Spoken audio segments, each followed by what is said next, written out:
నమస్కారం అండి. అంతర్యామిలో ఈరోజు అంశం ధ్యాన పయనం. మనకు అందించిన వారు కేవీవి సత్యప్రసాద్ గారు. వినిపిస్తున్నది మీ విజయభాస్కర్. విఘ్నులైన ఋషులు, మహర్షులు, బ్రహ్మర్షులు, పతంజలి వంటి సాధు పుంగవులు మనకు అందించిన వరం యోగా. యోగాసనాల ప్రక్రియకు గురువు అవసరం. కానీ శ్వాసనే గురువుగా తలచి ఉచ్ఛ్వాస నిశ్వాసాలపై దృష్టి పెడితే అదే ధ్యానం. బుద్ధుడు చెప్పిన ఆనాపాన సతి ఇదే. ఆనా అంటే పీల్చే గాలి, అపాన అంటే విడిచే గాలి, సతి అంటే కలయిక. ఇది శ్వాస మీద ధ్యాసగా ప్రాచుర్యం పొందింది. ఎరుకతో కూడిన నిద్రయే ధ్యానం. ఇది నిద్ర కన్నా 3 రెట్ల అధిక ప్రాణశక్తిని శరీరానికి ఇస్తుంది. భారతీయ సంస్కృతిలో భాగంగా ఇమిడిపోయిన ఈ ధ్యాన ప్రక్రియ ప్రపంచాన్ని ఆకర్షించింది.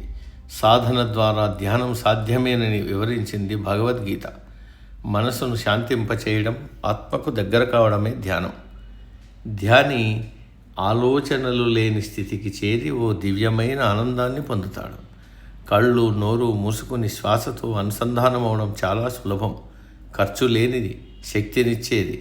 నమ్మకం ఉంచి సాధన చేస్తే ప్రాణశక్తి దేహాన్ని, మనసును ఉత్తేజపరుస్తుంది. ప్రతి అవయవం శక్తిని పుంజుకొని జడత్వాన్ని వదిలేస్తుంది. తద్వారా సంపూర్ణ మానసిక, శారీరక ఆరోగ్యం లభిస్తుంది. శరీరానికి కదలిక, మనసుకు నిశ్చలత్వం అవసరం. మనసుకు సరైన వ్యాయామం ధ్యానమే. దీని ద్వారా నిశ్చలతత్వం ఏర్పడి ఏకాగ్రత వస్తుంది. అర్జునుడికి పక్షి కన్ను మాత్రమే కనిపించినట్టు మనం కూడా ఈ భౌతిక ఆసక్తులేవీ కనిపించని స్థితిలోకి చేరుకుంటాం. ఫలితంగా జ్ఞాపక శక్తి పెరుగుతుంది, సమయ పాలన అలవడుతుంది, అనవసరమైన ఆలోచనలకు తెరపడుతుంది. విద్యార్థుల దగ్గర నుంచి వృద్ధుల వరకు ఇది తప్పనిసరి విధిగా మారితే భవిత బంగారుమయమవుతుంది. ధ్యానం మనలోకి మనం చేసే ఓ చక్కటి ప్రయాణం.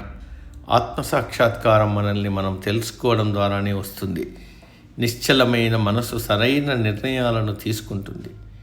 బుద్ధి వికసిస్తుంది. ఆత్మ చైతన్యం పొంది చక్కటి మార్గదర్శిగా మారుతుంది. ఉద్ధరేదాత్మనాత్మానం అవసాదయేత్ అన్న గీతా శ్లోకం చెప్పినట్లు ఎవరో వస్తారని ఎదురుచూపులు చూడక ఎవరికి వారే తమ మనసును ఉద్ధరించుకునే ప్రక్రియ ధ్యానమే. మారాల్సింది ఎదుటివారు కాదు, మనమే అని తెలుసుకోవాలి. ధ్యాన ప్రక్రియ ప్రస్తుతంలోనే ఉండమంటుంది. ఇప్పటి విధి నిర్వహణను ఎరుకతో చేయమంటుంది. అప్పుడు భవిష్యత్తు దానంతటదే చక్కబడుతుందన్న భరోసా ఇస్తుంది. ధ్యానం ద్వారా శాంతి, సహనం, ప్రేమ, ఓర్పు, నేర్పు, హేతుబద్ధంగా ఆలోచించే తత్వం, క్షమించే ఔన్నత్యం, క్షమించమని అడిగే ధైర్యం వస్తాయి. ప్రతి విషయాన్ని ప్రణాళికాబద్ధంగా అమలు చేసే విధానం మనకు అలవడుతుంది.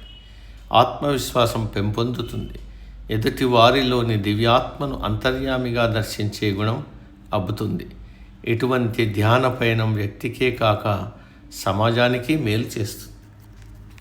సమాప్తం. సర్వే జన సుఖినో భవంతు.